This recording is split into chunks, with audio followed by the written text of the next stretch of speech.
श्री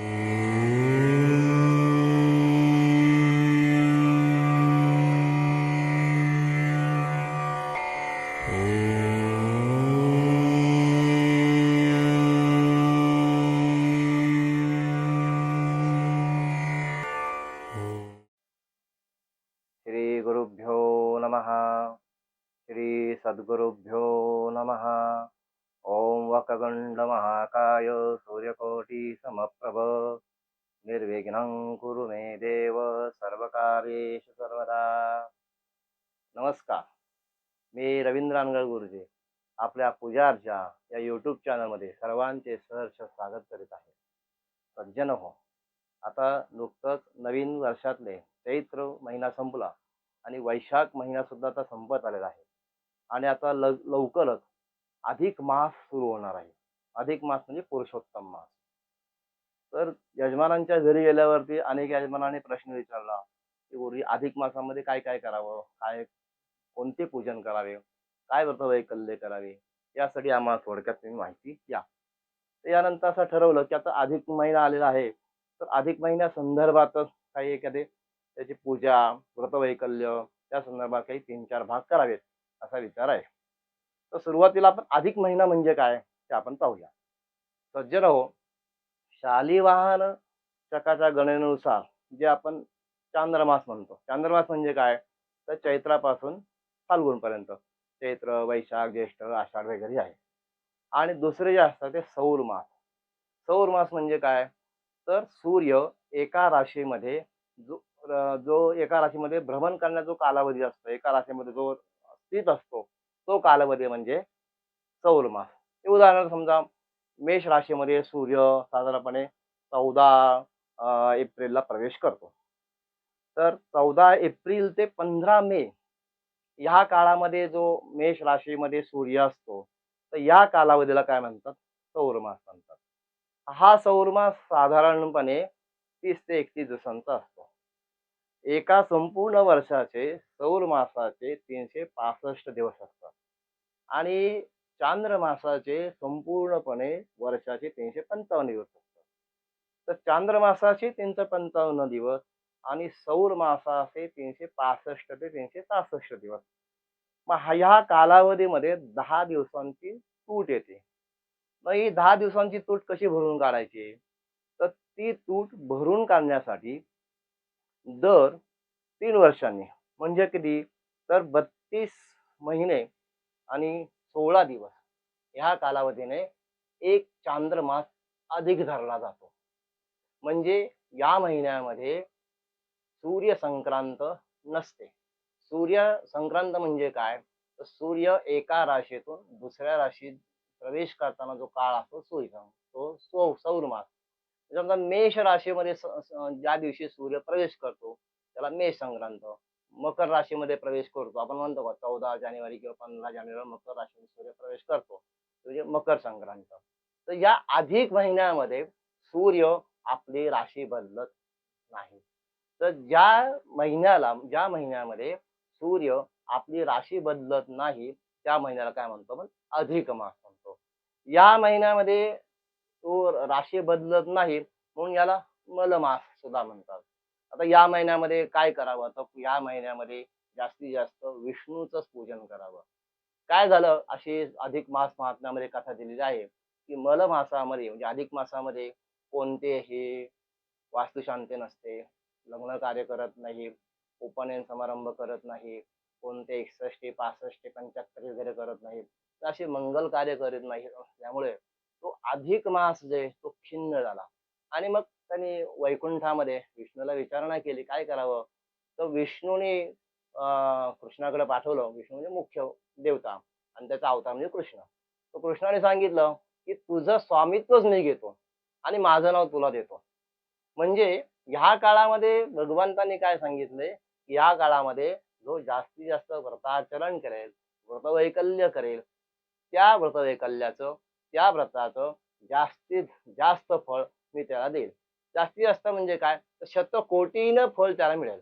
या महिन्यामध्ये कोणी तीर्थस्नान करेल, जप करेल, विष्णूच्या नावाने दान करेल, विष्णूच्या नावाने उपवास करेल, त्या सर्वांना जास्तीत जास्त पुण्यफल हे भगवंत देतो. म्हणून ह्या महिन्याला मी माझंच नाव देतो असे भगवंत म्हणतात. माझं नाव म्हणजे काय? पुरुषोत्तम. उत्तमाती उत्तम पुरुष म्हणजे पुरुषोत्तम. ह्या मासाला काय म्हणतात? पुरुषोत्तम मास असे म्हणतात. हा अधिक मास महिना. या अधिक मासामध्ये म्हणजे पुरुषोत्तम मासामध्ये सूर्य आपली राशी बदलत नाही. तर या राशी या महिन्यामध्ये कोणकोणती व्रत वैकल्य करावी याच्यात आपण थोडक्यात माहिती घेऊया. अधिक महिन्याच्या सुरुवातीला एखाद्या गुरुजींना बोलून, पुरोहितांना बोलून त्यांच्या मार्गदर्शनाखाली एका चौरंगावरती राधाकृष्ण या देवतांची स्थापना करायची आणि रोज महिनाभर त्याचं पंचोपचार वगैरे पूजन करायचं.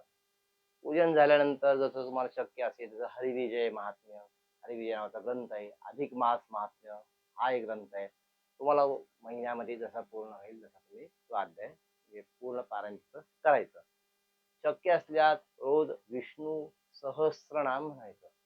समजा विष्णू सहस्रनाम जमलं नाही तर अष्टोत्तर शतनाम स्तोत्र म्हणजे 108 नावाचं स्तोत्र हे जमलं नाही तर किमान विष्णूजी बघा केशवाय नमः, नारायणाय नमः अशी नावे बघा 24 नावं सुरुवातीला पूजन करताना आपण म्हणतो आचमनाच्या वेळेला ती 24 नावं म्हणा. हे जमलं नाही तर किमान रोज ओम नमो भगवते वासुदेवाय हा तरी मंत्र किमान 108 वेळा म्हणता येईल. त्याप्रमाणे तुम्हाला शक्य असेल त्याप्रमाणे तुम्ही ते करू शकता. अधिक मासामध्ये ज्याला जमेल त्याने अर्थातच त्याचे आपापले वैद्यकीय पथ्ये पाळून जसे नियम करता येतील तसे नियम तुम्ही करा. तर काय तर सर्वात महत्वाचे कोणतेही व्रतवैकल्य जे आधारित आहेत तर कशावर आधारित आहेत? उच्चार म्हणजे काय उच्चार, आचार, विचार, आहार आणि विहार या 5 घटकांवरती जर तुम्ही कंट्रोल ठेवलं म्हणजे व्रतवैकल्य तुमची चांगली होतात. आता सर्वात पहिला जो आहार घेतो. आहार मध्ये काय सांगितलंय की नक्त आहार करायचं म्हणजे एकदाच जेवायचं. नक्त भोजन म्हणजे काय तर दिवसा न जेवता रात्री फक्त सूर्यास्ताच्या वेळेला जेवण करायचं. दिवसभर काही खाऊ नये. अर्थात आपली वैद्यकीय पथ्ये पाहून जर तुम्हाला काय गोळ्या औषधं इंजेक्शन इन्सुलिन असतील काय असतील तर तुम्ही अशी पथ्य करू नका. त्यानंतर काय रोज एकदा फक्त फलाहार करायचा आणि मासांती महिन्याच्या शेवटी जे काही तुम्हाला शक्य होईल त्या फळांचं दान करायचं. आयातित वृत्तीने आयातित वृत्ती म्हणजे काय जर न मागता जे मिळेल ते जे काही अन्न मिळेल तेवढंच ग्रहण करायचं. रोज शक्य असल्यास केळीच्या पानावरती भोजन करायचं. मासांती जे शक्य असेल तर एखाद्या ब्राह्मणाला किंवा गरजू व्यक्तीला पक्वान्न भोजन द्यायचं. रोज फक्त एकच धान्य शिजवून खायचं. जे तुम्हाला शक्य असेल ते एकच धान्य शिजवून खायचं. आता आहारावरती कंट्रोल करणं, आहारावर नियंत्रण करणं म्हणजे काय जो तुम्हाला पदार्थ जास्तीत जास्त आवडतो तो पदार्थ हळूहळू कमी करायचा. म्हणजे रोज एक एक एक एक पदार्थ वर्ज्य करीत जायचे. जो गोड पदार्थ असेल काय असेल मसालादार पदार्थ असेल तो वर्ज्य करत जायचा. आणि महिनाभर लवण नसलेलं म्हणजे काय मीठ नसलेलं अन्न खायचं. तुम्हाला जे शक्य असेल त्याप्रमाणे करायचं. जमिनीवरती चटई टाकून किंवा घोंगडी टाकून त्याच्यावरती झोपायचं. उशी शय्या वगैरे काही वापरायचं नाही. अजून एक उपाय असा करा की देवघरामध्ये एक असा वेगळा डबा करायचा. त्या डब्यामध्ये रोज मूठभर धान्य असं बाजूला काढायचं. मग तुम्हाला गहू वाटेल गहू काढा, तांदूळ काढेल, ज्वारी असेल काय असेल जे तुम्हाला योग्य वाटेल ते धान्य ते मूठभर धान्य रोज बाजूला काढायचं. पूजा करायची त्याची श्रीकृष्णार्पणमस्तु श्रीकृष्णार्पणमस्तु असं म्हणून त्याचा नमस्कार करायचा. रोज असं धान्य रोज सकाळी पूजा झाली की बाजूला काढायचं. असं करत करत दर महिनाभर केल्यानंतर अमावस्याच्या आदल्या दिवशी कारण अमावस्या मगाशी तुम्हाला सांगितलं की अमावस्या वेधृती योग व्यतिपात योग कृष्णयोग आणि अमावस्या याला काय म्हणतात पंचमहापर्व म्हणतात. अमावस्याला हे पर्व योग आहे. अमावस्याला जे काही तुमचं धान्य साठलेलं असेल त्या धान्यामध्ये अजून थोडी भर घालायची आणि ते धान्य एखाद्या स्वयंसेवी संस्थेला गरजू संस्थेला किंवा अनेक वृद्धाश्रम आहेत अनाथाश्रम आहेत ज्या ठिकाणी गरज असते धान्याची त्या ठिकाणी ते धान्य देऊन तुम्ही त्याचं दान करू शकता. हा एक उपाय तुम्ही अजूनही करू शकता. आता उच्चारावर नियंत्रण. आपण अनेक वेळेला फालतू गोष्टी बोलत असतो की ज्या गोष्टीचा आपल्याला काही संबंधही नसतो. तर अशा फालतू गोष्टी बोलण्याचा पूर्णपणे बंद करायचं. फालतू गोष्टी बोलणं पूर्णपणे बंद करायचं. म्हणजे काय सांगितलेलं आहे की किमान दिवसातनं 7 ते 8 तास तरी मौन धरा. विचाराचं, आचाराचं मौन, विचाराचं मौन. जे काही आहे शांतपणे फक्त भगवंताचं नामस्मरण करत राहायचं. जास्तीत जास्त शक्य असेल तेव्हा मौन पाळायचं. शक्य असल्यास आठवड्यातून 1 दिवस पूर्णपणे 24 तास पूर्णपणे मौन पाळायचं. काही जण पादत्राणे आपण नवरात्रामध्ये बघा चप्पल वगैरे घालत नाही. जर तुम्हाला शक्य असेल तर महिनाभर चप्पल घालू नका. जसं तुम्हाला शक्य असेल तर. आता प्रत्येक वेळेला अधिक मासामध्ये धनधान्य देणे, पूजा अर्चा करणे, व्रतवैकल्य करणे, होम हवन करणे शक्य होत नाही.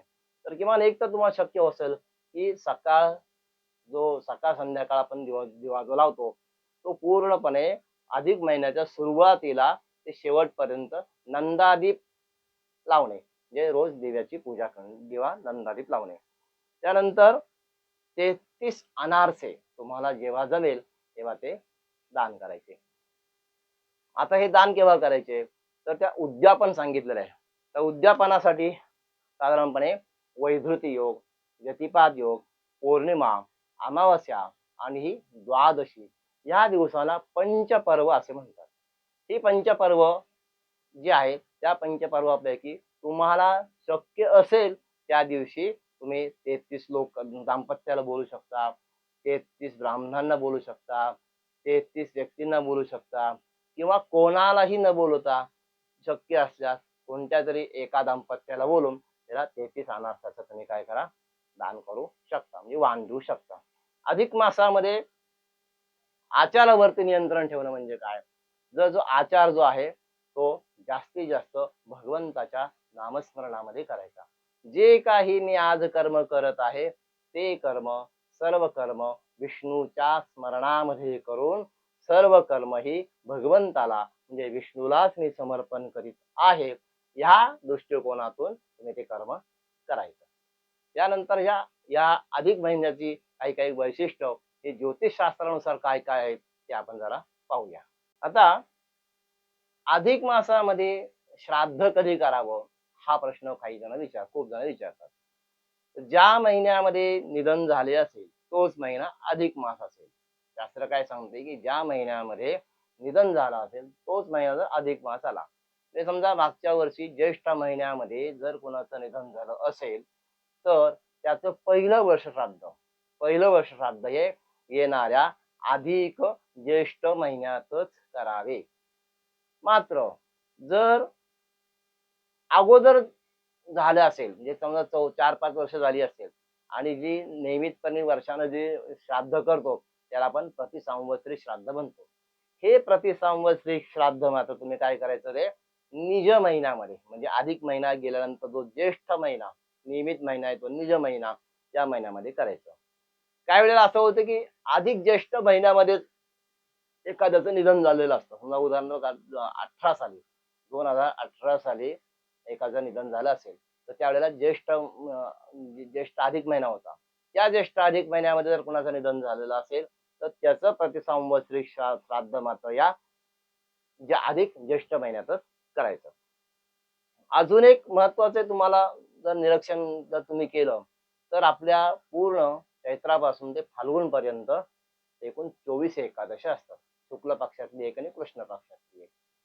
त्या प्रत्येक एकादशीला वेगवेगळी नावे बघा. म्हणजे शयनी एकादशी, प्रबोधन एकादशी, उत्पत्ती एकादशी, पुत्रदा एकादशी, निर्जला एकादशी वगैरे वगैरे. अधिक महिन्यातली जी एकादशी असते त्या एकादशीला कमला एकादशी असं नाव आहे. म्हणजे अधिक महिन्यामध्ये शुक्ल पक्षातली आणि कृष्ण पक्षातली या दोन्ही एकादशांना काय नाव आहे कमला एकादशी असं नाव आहे.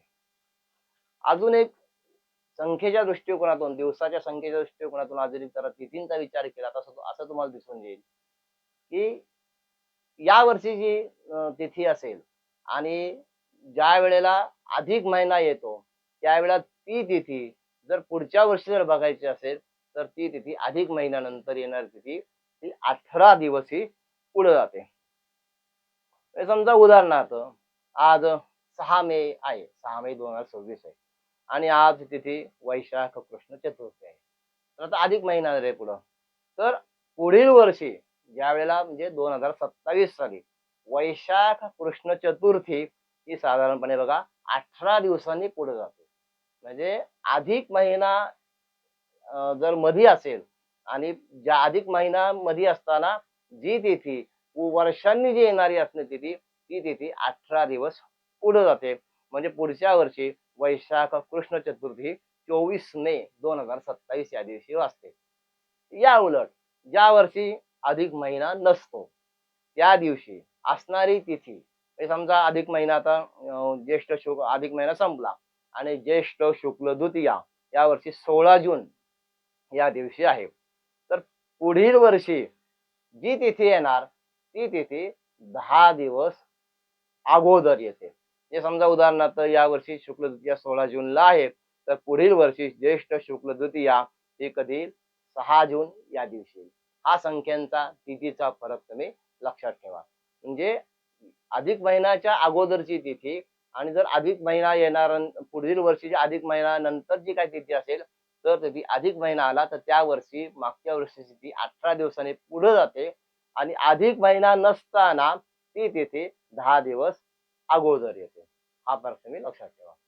दुसरा अजून एक काय अधिक महिन्यामध्ये तर अधिक महिन्यामध्ये दर अमावस्येला आपण ही दर अमावस्येला प्रत्येक सूर्य हा वेगवेगळ्या राशीमध्ये असतो आणि अमावस्येला सूर्य आपली राशी बदलतो. परंतु अधिक महिन्यामध्ये दोन्ही अमावस्यांना अधिक महिना चालू होतानाची आणि संपतानाची त्यावेळेला सूर्य एकाच राशीमध्ये असतो. सलग 2 अमावस्यांमध्ये दर अमावस्याला सूर्य आपली राशी वेगवेगळी असते. परंतु अधिक महिना असताना सलग 2 अमावस्यांना राशी एकच असते. म्हणजे सूर्य आपली राशी त्या महिन्यामध्ये बदलत नाही. अशा प्रकारे अधिक महिन्यासंदर्भात थोडीशी आपली प्राथमिक माहिती आज आपण बघितली. तर यानंतर अधिक महिन्याचं पूजन कसं करायचं, अधिक महिन्यामध्ये जावयाचं पूजन कसं करायचं, अधिक महिन्याचं उद्यापन कसं करायचं, अधिक महिन्यामध्ये कोणकोणत्या पूजा वेगवेगळ्या करायच्या याची आपण पुन्हा आता वेगवेगळी माहिती आपण पुढील भागामध्ये घेणार आहोत. आज आपण इथं थांबूया आणि ही संपूर्ण माहिती ही संपूर्ण सेवा आपण श्रीकृष्णाच्या चरणी समर्पण करूया. ओम कृष्णाय वासुदेवाय हरये परमात्मने क्लेशनाशाय गोविंदाय नमो नमः. श्रीकृष्णार्पणमस्तु. यानंतर आपण अधिक महिन्याच्या वेगवेगळ्या पूजा कोणकोणत्या असतात त्याची आपण वेगळी माहिती घेणार आहोत. हा भाग आपल्याला कसा वाटला कमेंटमध्ये अवश्य लिहा आणि जास्तीत जास्त तुमच्या मित्रांना ओळखीतल्या लोकांना जास्त शेअर करा, सबस्क्राईब करा. धन्यवाद. शिवम भवतु. श्रीकृष्णार्पणमस्तु.